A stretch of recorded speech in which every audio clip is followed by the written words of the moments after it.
Hi ಎಲ್ರಿಗೂ ನಮಸ್ಕಾರ. ಸುಮಾರು ಜನ ನಿಮ್ಮ ಹೇರ್ ಕೇರ್ ರುಟೀನ್ ಶೇರ್ ಮಾಡಿ ಅಂತ ಕೇಳಿದ್ರಿ. ನಾನಿವತ್ತು ನನ್ನ ಹೇರ್ ಕೇರ್ ರುಟೀನ್ನ ನಿಮ್ಮ ಜೊತೆ ಶೇರ್ ಮಾಡ್ಕೊಳ್ತಾ ಇದ್ದೀನಿ. ಮೊದಲಿಗೆ ನಾನು ಯೂಸ್ ಮಾಡುವಂಥ ಆಯಿಲ್ನ ಶೇರ್ ಮಾಡ್ತಾ ಇದ್ದೀನಿ.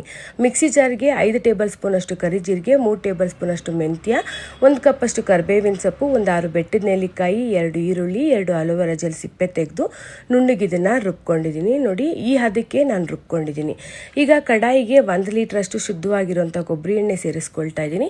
ಒಂದು 100 ml ಅಷ್ಟು ಸಾಸಿವೆ ಎಣ್ಣೆ ಸೇರಿಸ್ಕೊಳ್ತಾ ಇದ್ದೀನಿ. ನೀವು ಬೇಕಾದರೆ ಹರಳೆಣ್ಣೆ ಕೂಡ ಸೇರಿಸ್ಕೋಬೋದು. ಲೋ ಫ್ಲೇಮಲ್ಲೇ ಎಣ್ಣೆನ ಕಾಯಿಸ್ಕೊಳ್ಳಿ. ಈಗ ರುಬ್ಬಿಟ್ಕೊಂಡಿರುವಂಥ ಪೇಸ್ಟನ್ನು ಎಣ್ಣೆಗೆ ಹಾಕಿ ಒಂದು 15 ನಿಮಿಷ ಎಣ್ಣೆನ ಕಾಯಿಸ್ಕೊಳ್ತಿದ್ದೀನಿ. ಅದಾದ ನಂತರ ಓವರ್ ನೈಟ್ ಎಣ್ಣೆನ ಹೀಗೆ ಬಿಡ್ತೀನಿ.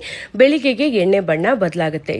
ಎಣ್ಣೆ ಹಚ್ಚೋದ್ರ ಜೊತೆಗೆ ನಾವು ಸೇವಿಸುವಂಥ ಆಹಾರ ಕೂಡ ತುಂಬಾ ಮುಖ್ಯ ಆಗುತ್ತೆ. ಸೊಪ್ಪು, ತರಕಾರಿ, ಮೊಟ್ಟೆನ ಹೆಚ್ಚಾಗಿ ಸೇವಿಸಿ. ಬೆಟ್ಟದ ನೆಲ್ಲಿಕಾಯಿ, ಕರಿಬೇವಿನ ಜ್ಯೂಸ್ ಕುಡಿಯೋದ್ರಿಂದ ಕೂದಲು ಚೆನ್ನಾಗಿ ಗ್ರೋ ಆಗುತ್ತೆ.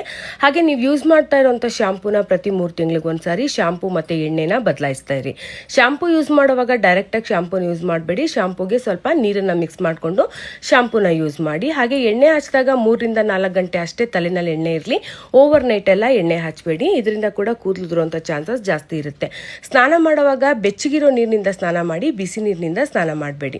ನೀವು ಯೂಸ್ ಮಾಡ್ತಾ ಇರುವಂಥ ವಾಟ್ರು ಹಾರ್ಡ್ ವಾಟ್ರಾ, ಸಾಫ್ಟ್ ವಾಟ್ರಾ ಅನ್ನೋದ್ರ ಕಡೆ ಹೆಚ್ಚಾಗಿ ಗಮನ ಕೊಡಿ. ವಾಟರ್ ಸಾಫ್ಟ್ನರ್ ಯೂಸ್ ಮಾಡಿ ಸ್ನಾನ ಮಾಡಿ ಕೂದಲು ಕಡಿಮೆ ಆಗುತ್ತೆ. ಈಗ ನಾನು ಎಣ್ಣೆನೆಲ್ಲ ಸೋಸ್ಕೊಳ್ತಾ ಇದ್ದೀನಿ. ಈ ಎಣ್ಣೆ 1 ವರ್ಷದ ತನಕ ಸ್ಟೋರ್ ಮಾಡ್ಕೋಬಹುದು.